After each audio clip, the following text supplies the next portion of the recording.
Rossiya Ozarbayjon elchixonasiga hujum qildi. Moskva buni ataylab qilmoqda, Ozarbayjon manfaatlariga qarshi harakat qilmoqda. Putin butun dunyoni aldab kelgan. Kreml hammadan yashirgan sir fosh bo'ldi. Kreml Rossiya prezidenti Vladimir Putinning haqiqiy joylashuvini omma oldida yillar davomida yashirib kelgan.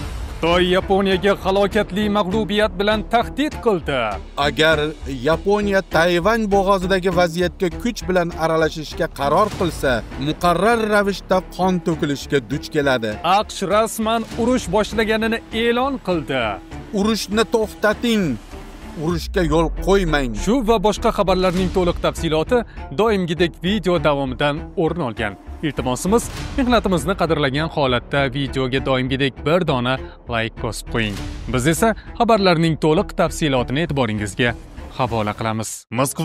Moskva oblasti va Sankt-Peterburgdagi hamyurtlarimizga 10 yillik ish stajiga ega ishonchli registratsiya va dokument xizmatlarini taklif qilamiz. Registratsiya, uni продление qilish, трудовой договор, uydamleniya, spravkalar, proverka bazalar va yana 20 ga yaqin xizmatlarimiz mavjud. Muhim eslatma, Amin ilovasi ishlamayotgani sababli registratsiya qilmaganlar zudlik bilan ushbu ishonchli xizmatdan foydalaning. Hoziroq ekraningizdagi raqamlarga qo'ng'iroq qiling yoki WhatsAppdan yozing.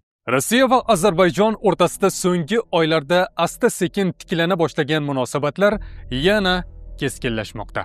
Prezident Vladimir Putin va Ilhom Aliyev bir necha bor muzokaralar olib borib, sovuqlashayotgan aloqalarni yumshatishga uringandek ko'ringan edi. Biroq Kiyevdagi Ozarbayjon elchixonasiga Rossiya raketasining tushib portlashi bu yarashuvning qanchalik mo'rt ekanini yana bir bor ko'rsatdi.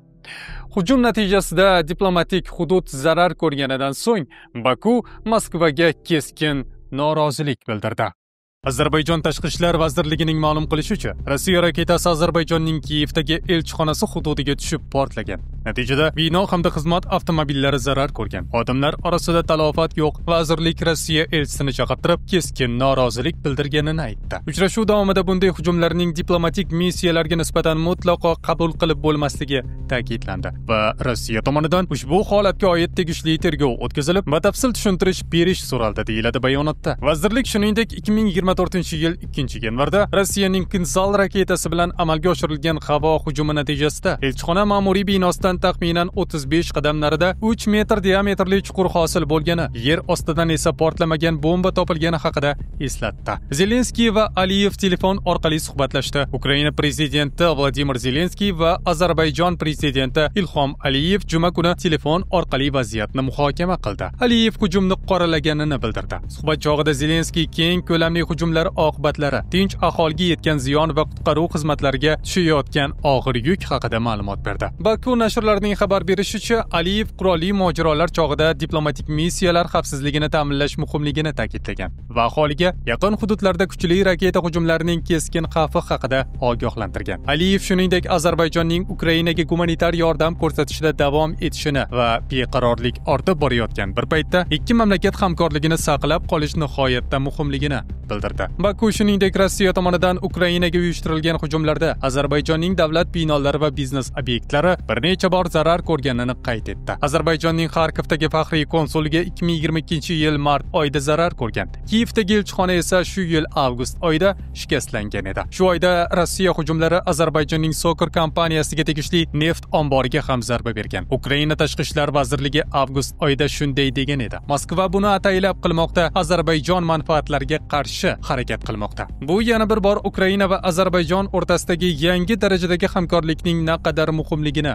hamda bunday hujumlarga munosib diplomatik va huquqiy javob berish zarurligini ko'rsatadi. Munosabatlarning sovishi ehtimoli, elchixonaga yetkazilgan zarar Ozarbayjon va Rossiya o'rtasida ilgari iliq bo'lgan munosabatlarda keskinlik qaytishi mumkinligidan dalolat bermoqda. Vladimir Putin butun dunyoni aldab kelgan. Ukraina dronlaridan qo'rqqan Rossiya prezidentining eng katta siri nihoyat fosh bo'ldi. Tadqiqotchilar ko'rsatishicha, Putin aslida bitta ofisda ishlamaydi. Unga dushmanlarni chalg'itish uchun 3 ta klon xona qurib berilgan. Sochi, Valday va Novoagaryovada. Ichki ko'rinish, devor, stolning joyi, deraza panellari hammasi bir xil. Shuning uchun uni qayerda o'tirganini bilish deyarli imkonsiz. Sistema tadqiqot guruhi buni qanday payqab qolganini hozirgi reportaj davomida so'zlab beraman. Prostatit, ikkilamchi bepushtlik, tez-tez peshob, tahorat buzilishidan aziyat chekmoqdamisiz? Jinsiy zaiflik yoki yallig'lanish sizni qiynayaptimi? Endi bu muammolarni birinchi haftaning o'zidayoq bartaraf etish mumkin. Vulkan erkaklar uchun jinsiy faollikni tiklashga, yallig'lanishni yo'qotishga va sog'lig'ingizni yaxshilashga yordam beradi. Batafsil ma'lumot uchun telefon 71 208 66 55. Quyidagi raqamlarga qo'ng'iroq qiling. Mahsulot yetkazib berish O'zbekiston bo'yicha bepul.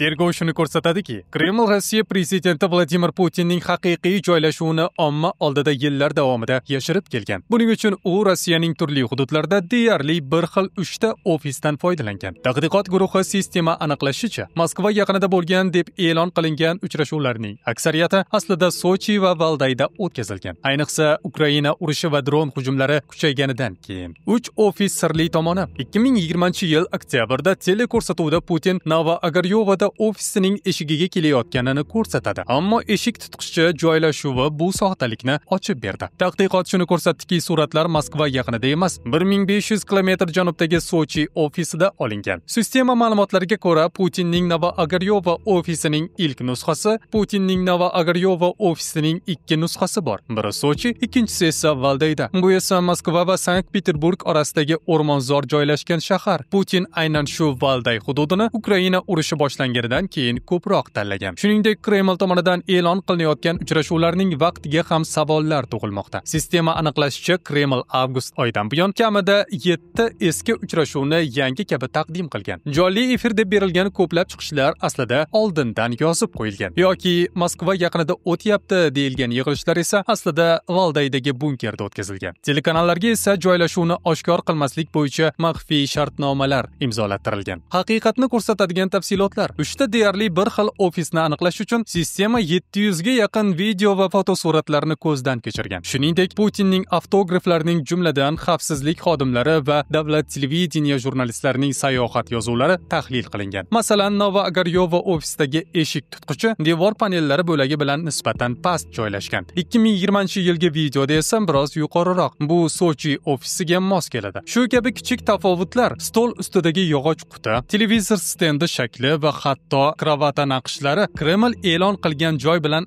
asl joyning farqini ko'rsatadi. Hujjatlar ham bu faktni tasdiqlaydi. Masalan, jurnalist Sergey Brilov 2020-yil 27-avgustda Sochidanoq Moskvaga uchgan, lekin uchrashuv Novoagaryovada bo'lgan deb e'lon qilingan. Putin Valdayda ham ko'p vaqt o'tkazadi. U yerda ofis va boshqa joylardagi ofislarga juda o'xshaydi. 2022-yil fevraldan keyin Ukraina urushi boshlanganidan so'ng Valday hududidagi sirli Putin uchun asosiy joyga aylangan. Sistema tahlillariga ko'ra 2025-yilda Novoagaryovada bo'lgan deya e'lon qilingan uchrashuvlarning aksariyati aslida Valdayda o'tkazilgan. Nega Valday? Chunki bu hudud Putinning eng xavfsiz qo'rg'oni atrofida 12 ta pantsir dronlar yaqinlasha olmaydigan hududda joylashgan va manbalarga ko'ra Putin xotini Alina Kabayeva va farzandlari ham asosan shu yerda yashaydi. Kreml vakili Dmitriy Peskov sistema savollariga javob bermagan. 2020-yilda esa u Putinning ikki deyarli bir xil ofisi borligi haqidagi xabarlarni rad etgan. Ammo Kreml yuzlab uchrashuvlarning joyi haqida ommaga aldov bo'lganini hech qachon tan olmagan. Xitoy Yaponiyaga halokatli mag'lubiyat bilan tahdid qildi. Xitoy Yaponiyaning Tayvan bo'g'ozidagi vaziyatni harbiy yo'l bilan hal qilishga har qanday urinishi tajovuzkorlik harakati sifatida baholanishini ma'lum qildi. Agar Tokio Tayvan atrofidagi vaziyatga harbiy kuch ishlatishga qaror qilsa, Yaponiya halokatli mag'lubiyatga uchraydi.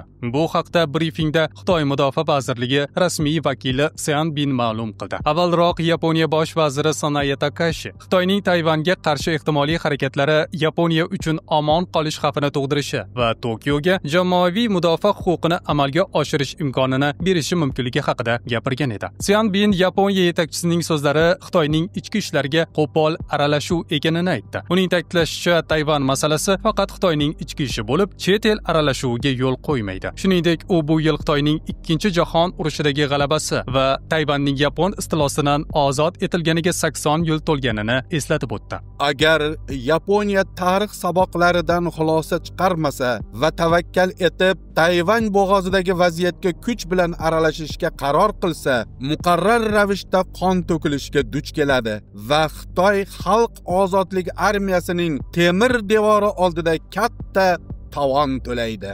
Avvalroq matbuot anjumanida Xitoy Tashqi ishlar vazirligi rasmiy vakili Sanae Takachining g'azablantiruvchi bayonotlarini qaytarib olishi kerakligini aytib, aks holda Tokio javobgarlikka tortilishi haqida ogohlantirgandi. Li Tsian ta'kidlashicha, Yaponiyaning Tayvan bo'g'ozidagi vaziyatni harbiy yo'l bilan hal qilishga har qanday urinishi Xitoy tomonidan tajovuzkorlik harakati sifatida baholanadi. Uning so'zlariga ko'ra, bunday holatda Pekin qat'iy javob zarbasi huquqini o'zida saqlab qoladi.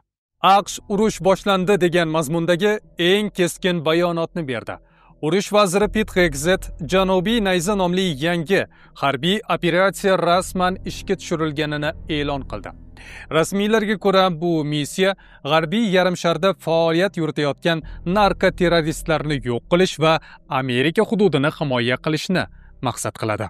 Hegsethning aytishicha, AQSh bu safar chetdan kuzatuvchi emas, u G'arbiy yarim shar bu Amerika hududi va biz uni himoya qilamiz, deb yozdi Hegseth X ijtimoiy tarmog'idagi sahifasida. Bu operatsiya fonida AQSh mintaqaga o'zining eng dahshatli harbiy qudratini tortib kelmoqda. Dunyoning eng yirik aviatsiya kemasi Gerald Ford Lotin Amerikasi va Karib dengizlariga kirib bordi. U bilan birga yana 8 ta harbiy kema, atom suvosti kemasi va Puerto-Rikodan uchayotgan harbiy samolyotlar ham harakatga keltirilgan. Shunday kuch bir necha kun ichida Venesuela qirg'oqlariga yetib borishi kutilmoqda. Ommaviy axborot vositalari manbalariga ko'ra, Washington Venesuelaga qarshi ehtimoliy harbiy ssenariylarni allaqachon prezident Trampga taqdim etgan. Variantlar orasida narkotik obyektlarga raketa zarbalari, Maduro yoki uning eng yaqin odamlari ustidan maxsus operatsiya va hatto to'liq bosqin ham bor. Harbiylar bu choralarni narkotiklarga qarshi kurash deb atayotgan bo'lsa-da, ekspertlar buni mintaqadagi eng yirik kuch namoyishi sifatida baholamoqda. Venesuela prezidenti Nicolas Maduro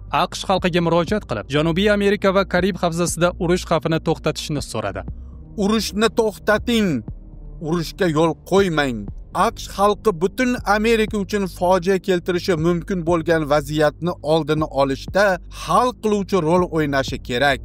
Shu bilan birga AQSh Venesuela o'rtasidagi keskinlik eng yuqori cho'qqiga chiqdi. Trump urush bo'lishiga shubha bildirgan bo'lsa ham, o'zi ham tan olganidek, Maduroning kunlari sanoqli bo'lib bormoqda. Rossiya Ukraina urushi fonida Yevropada harbiy xavfsizlik masalalari keskin dolzarb bo'lib qoldi. Shu vaziyatga Germaniya uzoq davom etgan siyosiy bahslardan so'ng armiyasini jiddiy ravishda kuchaytirish haqida qat'iy qaror qabul qildi. Mamlakatda 2035-yilgacha 260 ming askardan iborat qudratli armiya yaratishni maqsad qilib, Yevropadagi eng kuchli qo'shinlar qatoriga qaytishni rejalashtirmoqda. Germaniya armiyasini keskin kuchaytirmoqda. Germaniya uzoq yillik bahslar ortidan armiyasini keskin kuchaytirishga qaror berdi. Maqsad 2035-yilgacha 260 minglik kuchli armiya yaratish va Yevropadagi eng qudratli qo'shinlardan biriga aylanish. 18 yoshli yigitlarga majburiy, qizlarga esa ixtiyoriy anketa yuboriladi. 2027-yildan yigitlar majburiy tibbiy ko'rikdan o'tadi. Reja bajarilmasa, to'liq majburiy harbiy xizmat qayta tiklanishi mumkin. Germaniya 2011-yilda majburiy harbiy xizmatni to'xtatgan edi, biroq Rossiyaning Ukrainaga bostirib kirishi Germaniya mudofaa siyosatini tubdan o'zgartirishga majbur qildi. Hozir armiyada 182 ming askar bor. Reja bilan bu son keskin oshiriladi. 200 mingga yaqin zaxira kuchlari ham tayyor holga keltiriladi. Siyosiy so'l qanot esa majburiylikni eski siyosatga qaytish deb tanqid qilmoqda. Shuni ham eslatib o'tish kerakki, Germaniyada yoshlar orasida bu reja bo'yicha chuqur kelishmovchilik ham bor. Ba'zi yoshlar majburiy xizmatni o'z erkinliklariga tajovuz deb bilsa, boshqalar uni mamlakat xavfsizligi uchun zarur deb hisoblamoqda. Berlin mitingida so'zlagan 17 yoshli Jimmy shunday deydi: "Urushga borishni ham xohlamayman, o'lishni ham, kimnidir otishni ham istamayman", deydi. Biroq boshqa taraf ham bor. Xavfsizlik masalasini o'ylab ko'ngilli tarzda armiyaga qo'shilgan 21 yoshli Johnson esa demokratiyani himoya qilish uchun xizmat qilmoqdaman deydi. Mudofaa vaziri Boris Pistorius esa jamiyatda paydo bo'lgan qo'rquvni kamaytirishga harakat qilib, qo'rqishga hojat yo'q. Kuchli armiya bizni urushga emas, balki xavfsizlikka yaqinlashtiradi, deya ta'kidlamoqda. Bizda hozircha shular doimgidek voqealar rivojini aynan bizning kanalda kuzatib boring. Kanalimizda yangi bo'lsangiz, obuna bo'lib qo'yishni, muhim xabarlarni o'tkazib yubormaslik uchun qo'ng'iroqchani bosib qo'yishni unutmang. Biz yana ko'rishamiz, o'zingizni ehtiyot qiling.